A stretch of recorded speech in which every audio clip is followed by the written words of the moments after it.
good old time when, good old days, great thing to hang on to, or a comment, or youth, or an attitude or a story that you're telling about how things came to be and who did what, when, and how.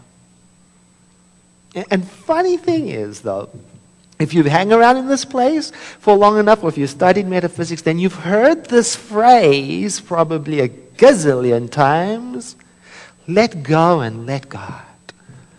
Great. How do you do that? I'll do it. Show me how do you do that. And I think how to do it, to find the answer how to do it, it requires a bit of investigation, but it's not one size fits all. Because for everybody, letting go and surrendering is a different way, a different thing, different branch.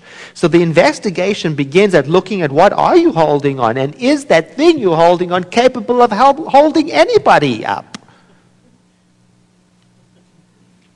Because, for me sometimes I notice upon investigation the things that I'm hanging on to show up in the form of I am this relationship. I am my credit report. I am my history. I am my future. I am my body. I am this thing that's going on around me. Or I'm a mother, my identity. I'm a CPA, a father, or all those identity things. I am my talent. I am my education. I'm my culture. I'm my mishaps. I am my sexuality. I am my rights. I am my... I don't know. Anyway, you take any one of these things and stop and look at them and discover, I think, as I am discovering, that every single one of them is temporary and none of these things will endure. Not one of them is eternal. Not one of them lasts forever, and all of them are subject to change all of the time, and each one of them is a branch that can be held onto for only so long before there's trouble. And so I think letting go then has something to do with remembering that what I am in the world, what I have in the world, and what's going on in my world is not what defines me. Well, at least not completely. But there's more to me that maybe also what defines me is perhaps what I am doing with what I am in the world, and with what I've got in the world, and with what's going on in my world, and what I'm thinking about what I am in the world, and what I've got in the world, and what's going on in the world, and what I'm talking to other people, the stories I'm telling about what I am in the world, and what I've got in the world, and what's going on in my world.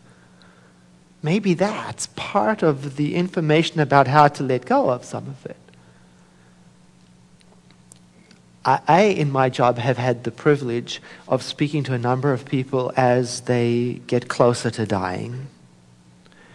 And over time, some of them have told me similar stories in that they talk about life being filled up with this elegant perfection. And they begin to surrender to this elegant perfection as they progress towards their transition, because they begin to notice that they can't control things and they can't hold on to things. And then they begin to realize, some of them have told me, that this elegant perfection has been with them all along. And that they wished that they had learned to trust it earlier.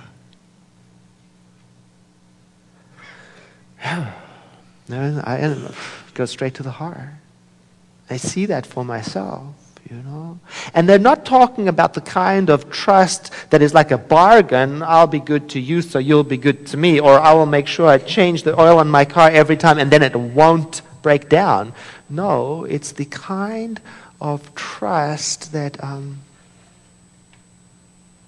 requires surrendering into the direction that life is going. When I first heard about surrender, I rejected the idea completely, because to me it meant giving up, dying. becoming weak or gullible. And actually what I'm discovering is really no, surrender is like the song. It takes great strength to surrender. And great strength comes out of surrendering. It's not an action into weakness, it's an action into presence. It's a powerful position. And so I see now when I surrender into the direction that life is going, in other words, into what is happening, I'm not really giving up a single thing. All of my responsibilities stay with me in a certain way. But my choices and my actions, they come out of my surrendering and not despite them. I notice if I give up anything in surrendering, it's, well, giving up holding on too tightly, or giving up too tight thinking, or giving up that habit of making up worst case scenarios while I'm holding on, living in some unknown future.